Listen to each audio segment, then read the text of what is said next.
आप देख रहे हैं एबी स्टार न्यूज। मैं हूं आपके साथ तुलिका सिंह। आपका राज्य आपकी खबरों में आपका स्वागत है। रुक करते हैं खबरों की ओर।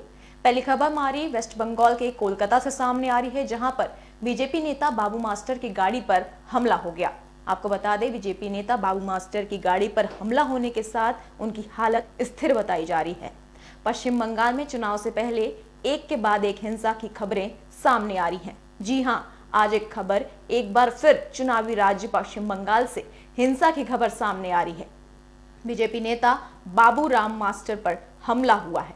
आपको बता दें कि उनकी गाड़ी पर बम से हमले किए गए। इसके बाद 10 से 12 बदमाशों ने गाड़ी घेर कर गोलीबारी भी की है। बताया जा रहा है कि बाबू मास्टर बशीर हाट से कोलकाता आ रहे थे। उसी वक्त कुछ लोगों ने उन पर हमला कर दिया। हमले का आरोप तृणमूल कांग्रेस पर लगा है। आपको बता दें कि बाबू मास्टर पहले तृणमूल कांग्रेस में थे, हालांकि कुछ समय पहले वो भाजपा में शामिल हो गए। इस हमले में वो बुरी तरह घायल हो गए। खून से लथपथ हालत में उन्हें अपोलो अस्पताल में भर्ती कराया गया, जहां उनकी हालत अभी भी स्थिर है।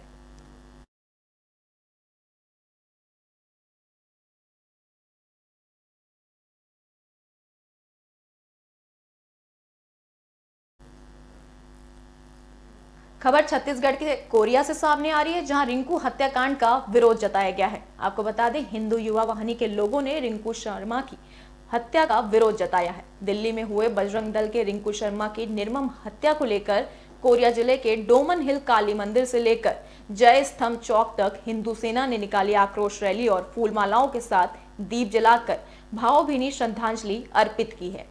आपको बता दें, दिल्ली में बजरंग दल के हिंदूवादी साथी रिंकू शर्मा की 2 दिन पूर्व निर्मम हत्या को लेकर हिंदू सेना कोरिया जिला के लगभग 150 पदाधिकारियों सदस्यों को लेकर चिरमिरी के डोमन हिल जय स्तंभ में आक्रोश रैली निकालते हुए फूलमालाओं और 108 दीप जलाकर अश्रुपूर्ण श्रद्धांजलि दी है। हिंदू सेना प्रदेश महासचिव ने बताया कि जिस प्रकार से हिंदूवादी नेताओं की हत्या हो रही है, यदि सरकार इस पर कोई ठोस कार्रवाई नहीं करती तो हिंदू सेना अपने संगठन के माध्यम से भविष्य में अन्य रास्ते खोजने पर मजबूर हो जाएगी। छत्तीसगढ़ के द्वारा हमेशा से सनातन धर्म के को रक्षा के लिए हमेशा काम करते रहे हैं।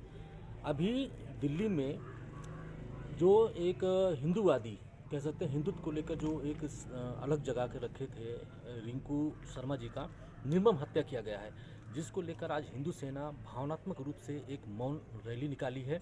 150 से 200 की संख्या में आक्रोश रैली निकाल रही है। तो बार बार हिंदुओं के ऊपर हमले हो रहे हैं, इसको लेकर हिंदू सेना क्या कार्यवाही कर रही है आगे? अगर कार्यवाही सही तरीके से नहीं की गई तो हिंदू सेना ठोस निर्णय ले सकती है।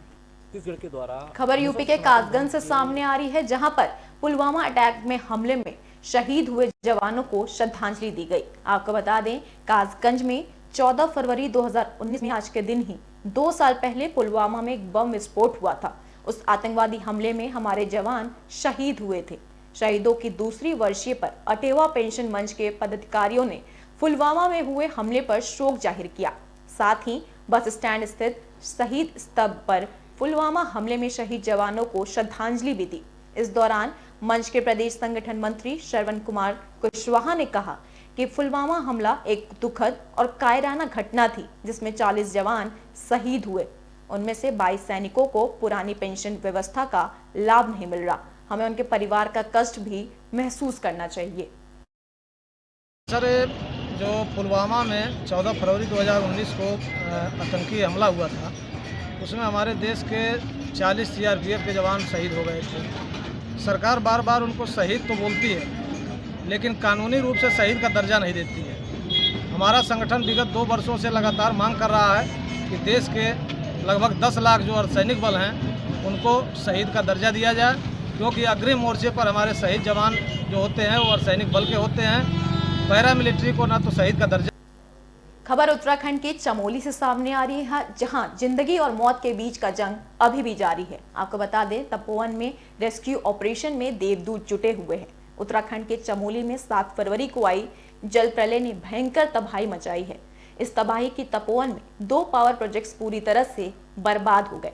तपोवन में एनटीपीसी के पावर प्रोजेक्ट की टनल में अभी तक बचाव कार्य जारी है। यहाँ एक टनल में 35 से 40 लोगों के फंसे होने की संभावना है।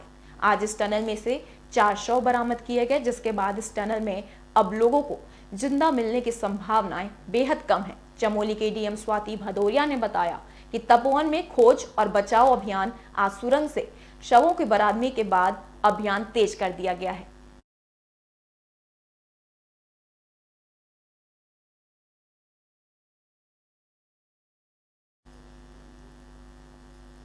खबर उत्तराखंड के पौड़ी गढ़वाल से सामने आ रही है, जहां आपदा के बाद सियासत तेज होते नजर आ रही है। आपको बता दें, चमोली में आई आपदा के बाद संजय सिंह ने मुआवजा राशि बढ़ाने की मांग की है। आम आदमी पार्टी सांसद संजय सिंह उत्तराखंड के हक की आवाज उठाने में प्रदेश भाजपा सांसदों से कई आगे हैं। राज्यसभा में चमोली में देवी आपदा प्रभावितों को 25-25 लाख मुआवजा देने की मांग रख रहे हैं।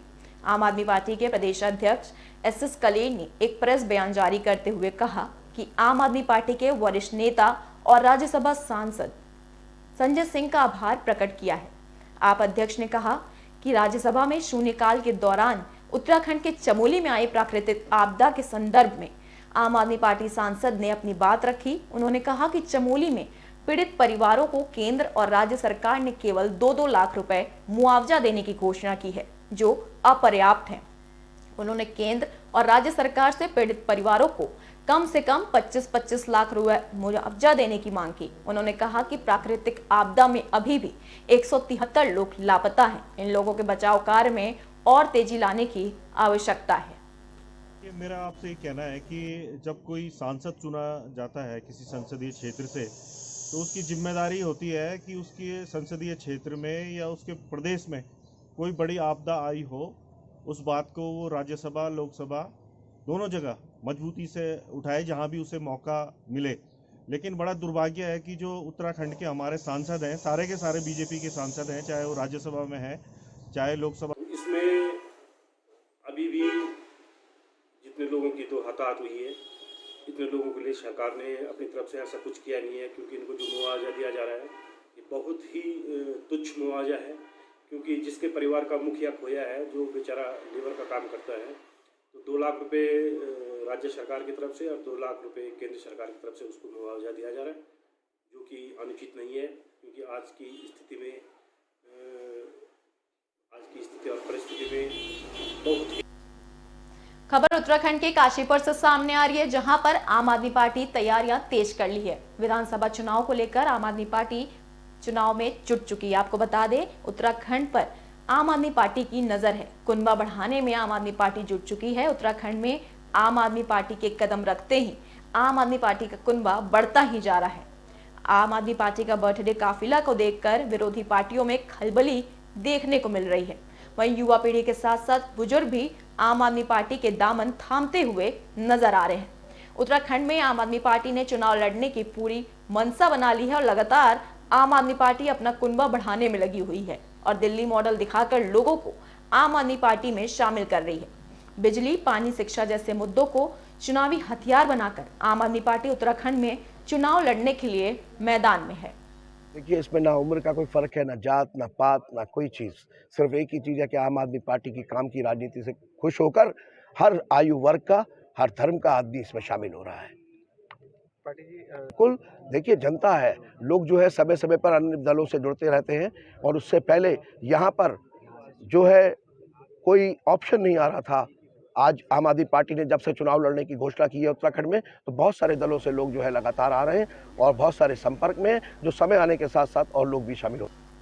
खबर उत्तराखंड के जसपुर से सामने आ रही है, जहां सरकार के मंशा पर सवाल उठाया जा रहा है। आपको बता दें, देश की आज़ादी के बाद भी लोगों को आज भी मूलभूत सुविधाएं नहीं मिल पा रही हैं। बिजली, पानी जैसी जरूरी सुविधा पाने के लिए लोग तरस रहे हैं। उधम सिंह नगर में एक इलाका ऐसा भी है जो राजनीतिक भेंट चढ़ा हुआ है, जिस इलाके का राज्य ग्राम सूची में नाम न होने की वजह से ग्रामीण सरकारी सभी सुविधाओं से वंचित रह जाते हैं।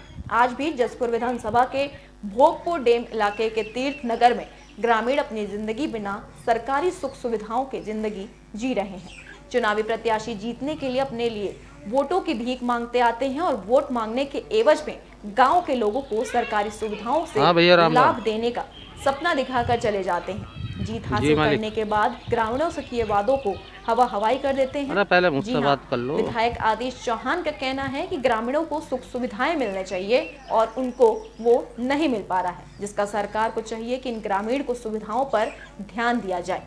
में तुमड़िया जलाशय हमारा एक बहुत बढ़िया पर्यटक स्थल हो सकता है, लेकिन सरकार की सोच अगर अच्छी हो तो उस क्षेत्र में बसने वाले लोग, क्योंकि वो रायस्व भूमि नहीं है, इसलिए किसी गांव से नहीं जुड़ा। एक बार मैंने उसमें प्रश्न भी लगाया था और मैंने निवेदन भी किया था माननीय मंत्री से। ये भोगपुर धाम तीर्थनगर का एक ऐसा पिछड़ा हुआ क्षेत्र है जहाँ पे हमने पहले से ही प्रयास शुरू किया था और मूलभूत सुविधा से ये लोग बहुत वंचित तरीके से हैं। इन्हें कुछ भी सुविधा नहीं मिल पाती, जो हमारी केंद्र सरकार की योजना है, मनरेगा योजना। खबर हरियाणा के फरीदाबाद से सामने आ रही है, जहां पर विधायक ने जर्जर सड़कों को लेकर प्रदर्शन किया है। आपको बता दें कि किसानों के मुद्दे और टूटी सड़कों को लेकर एनआईटी फरीदाबाद के विधायक नीरज शर्मा ने अपने समर्थकों के साथ व्याली चौक पर धरना प्रदर्शन किया और कहा कि प्रदेश में जो सड़कें लंबे समय से टूटी पड़ी हैं, उन्हें किसानों के हवाले कर देना चाहिए, ताकि वहां किसान अनाज उगाकर देश का भला कर सके। किसानों के मुद्दे को लेकर प्रदेश में कांग्रेस द्वारा लगातार धरना प्रदर्शन कर अपनी उपस्थिति दर्ज करवाई जा रही है। इसी कड़ी में आज एनआईटी फरीदाबाद के कांग्रेस विधायक नीरज शर्मा ने स्थानीय लोगों और समर्थकों के साथ प्याली चौक पर अपना रोष व्यक्त किया, जहां उन्होंने किसानों का समर्थन किया और वहीं उन्होंने मुख्य रूप से पिछले 2 सालों से टूटी हुई सड़कों को लेकर सरकार को चिताया भी। उन्होंने कहा कि प्रदेश में जो सड़कें 2 साल से ज्यादा समय से टूटी पड़ी हैं, उन्हें में गड्ढे हो चुके हैं। मेरा सरकार को एक सुझाव भी है, जो सरकार के हित में भी है, जनता के हित में भी है। हो सकता है ये बात मजाक लगे और ये सरकार को ध्यानाकर्षण भी है। जो भी सड़कें 2-2 साल से ज़्यादा टूटी पड़ी हैं और जिनकी आने वाले समय में सरकार के यहाँ रिपेयरिंग की कोई उम्मीद नहीं लग रही, जिनमें 2-2 फुट से ज़्यादा के खड्डे हैं, मेरा सरकार को सुझाव है पूरे हरियाणा में वो सड़कें सरकार किसानों को दे दे।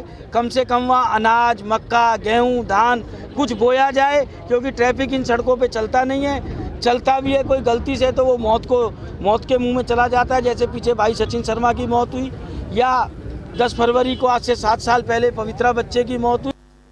खबर हरियाणा के फरीदाबाद से सामने आ रही है, जहां एड्स के मरीजों को 2200 रुपए पेंशन मिलेगा। आपको बता दें कि एड्स के मरीजों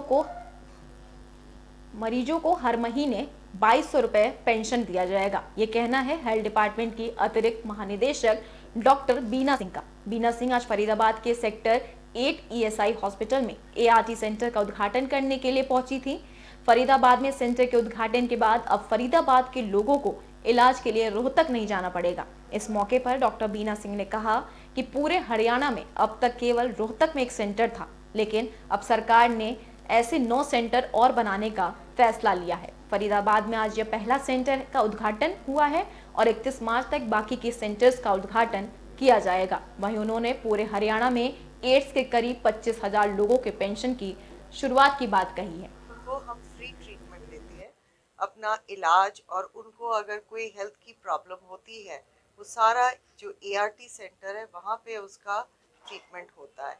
इससे पहले सिर्फ एक एआरटी सेंटर था रोहतक में, बट अब यहाँ पे एक और है जो फरीदाबाद के 3000 मरीजों को अब उन्हें रोहतक जाना नहीं पड़ेगा। सारे इलाज एक रूफ के अंडर होएगी। इलाज के अलावा यहाँ पे जो सोशल लिंकेजेस है, जैसे फ्री बस पास है, और अब हम पेंशन शुरू करने जा रहे हैं, वो भी इस ऑफिस से वेरिफिकेशन के बाद 2200 रुपये पर मंथ, वो भी उसकी भी यहीं से डिस्बर्समेंट होएगी। और व्हाटएवर जो भी उनको कॉम्प्लिकेशंस आती है अपने ट्रीटमेंट के दौरान, उसका सारा मुफ्त इलाज यहाँ। खबर हरियाणा के फरीदाबाद से सामने आ रही है, जहां रेत माफिया के हौसले बुलंद होते नजर आ रहे हैं। आपको बता दें कि हरियाणा में रेत माफिया के हौसले बुलंद होते दिखाई दे रहे हैं। इसी के चलते पुलिस पर भी हमला करने से नहीं चूक रहे हैं। मामला छायसा थाने का है, जहां अवैध रूप से यमुना रेत लेकर आ रहे लोगों को जब पुलिस ने रोकने की कोशिश की तो उन पर ही उल्टा हमला कर दिया और बुरी तरह से 2 पुलिसकर्मियों को घायल कर दिया। दोनों पुलिसकर्मी चांदपुर चौकी में तैनात है, जिन्हें इलाज के लिए अस्पताल में भर्ती किया गया है। सभी आरोपी अभी पुलिस की गिरफ्त से बाहर हैं।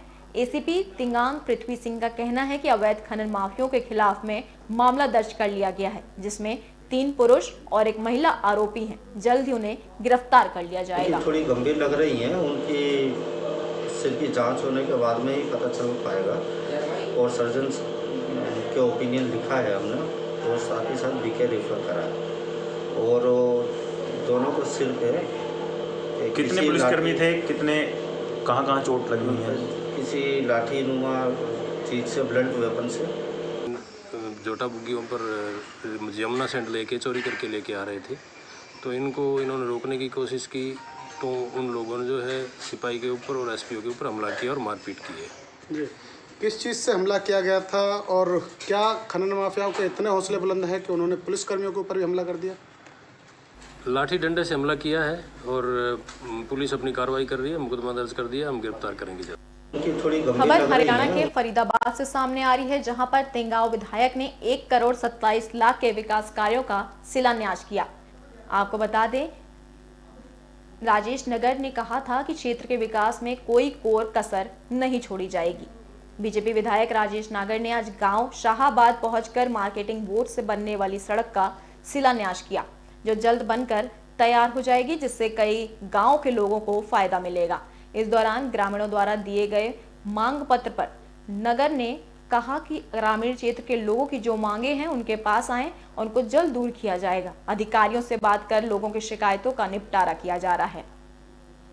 ताजूपुर से शाहबाद और शाहबाद से ढकोला, ये बहुत पुरानी एक यहाँ के हमारे गांव के लोगों की मांग थी। आज ये बनकर जल्दी तैयार होने जा रहा है। और इसके अलावा एक हमारा जो ये PWD का रोड है, इसमें जो गांव के अंदर झील होने के कारण पानी भर जाता है, अभी एक्शन साहब से बात हुई है, इसका भी जल्दी काम चालू हो जाएगा। और एक भैंसरावली, शाहबाद से भैंसरावली का रास्ता है। खबर छत्तीसगढ़ के बलौदा बाजार से सामने आ रही है, जहां पर ग्राम विकास भगवान राम के वनगमन मार्ग पर छत्तीसगढ़ सरकार की वृक्षारोपण और वृक्षारोपण में भ्रष्टाचार एक राम वन ये जीता जागता उदाहरण पूरे क्षेत्र में है। टी गार्ड लगाने के लिए 450 रुपए की लागत बताई गई। मनरेगा के तहत लगभग 3 करोड़ की राशि भगवान राम के वनगमन मार्ग पर वृक्षारोपण और वृक्षारोपण में भ्रष्टाचार रोपित पौधों को 4 साल तक ये जीता जागता उदाहरण जिम्मेदारी दी गई। पूरे क्षेत्र में है। आलम ये रहा कि टी गार्ड लगाने के लिए 450 रुपए की लागत बताई गई। वन विभाग के नजरअंदाज के चलते भगवान राम के वनगमन मार्ग पर वृक्षारोपण और वृक्षारोपण में भ्रष्टाचार पौधों को अनुकूल मौसम ये जीता जागता उदाहरण पूरे क्षेत्र में है। टी गार्ड लगाने के लिए 4.5खबर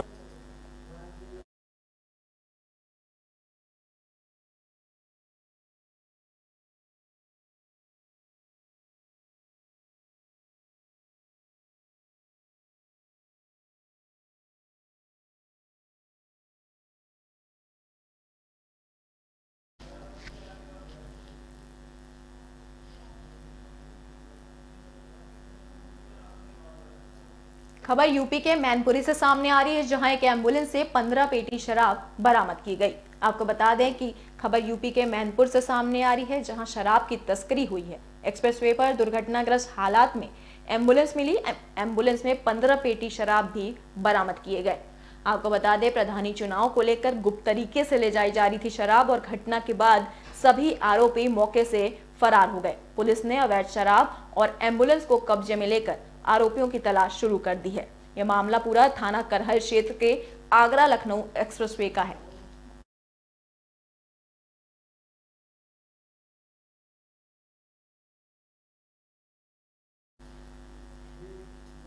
खबर यूपी के पीलीभीत से सामने आ रही है, जहां बंदरों के आतंक से लोग परेशान हो गए हैं। आपको बता दें कि यूपी के पीलीभीत में नाई की दुकान के अंदर बंदर ने अपना उत्पात मचा दिया है। पीलीभीत के तहसील कलीनगर के अधिकांश मोहल्लों में बंदरों के आतंक ने लोगों का जीना मुहाल कर दिया है। स्थिति यह है कि स्थानीय लोगों ने घर के बाहर और छत पर जाना बंद कर दिया। इसके अलावा बच्चों को घर से बाहर नहीं खेलने दे रहे हैं। इसके अलावा दहशत के मारे वे अपने बच्चों को अकेले बाहर भी नहीं भेज रहे हैं।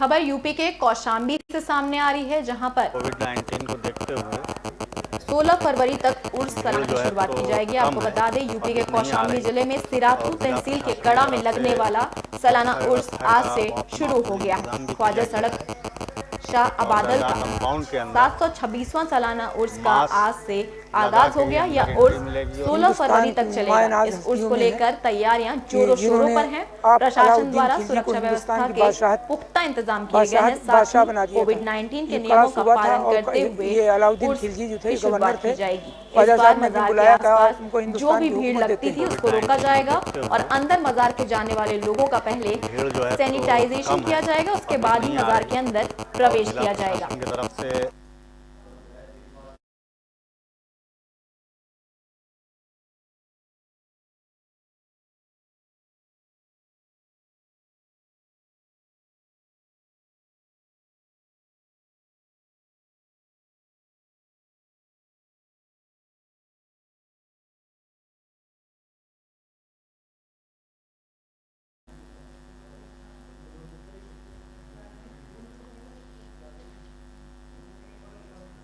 आपका राज्य आपकी खबरों में फिलहाल के लिए इतना ही। देश और दुनिया की तमाम बड़ी खबरों के लिए देखते रहिए AB स्टार न्यूज। नमस्कार।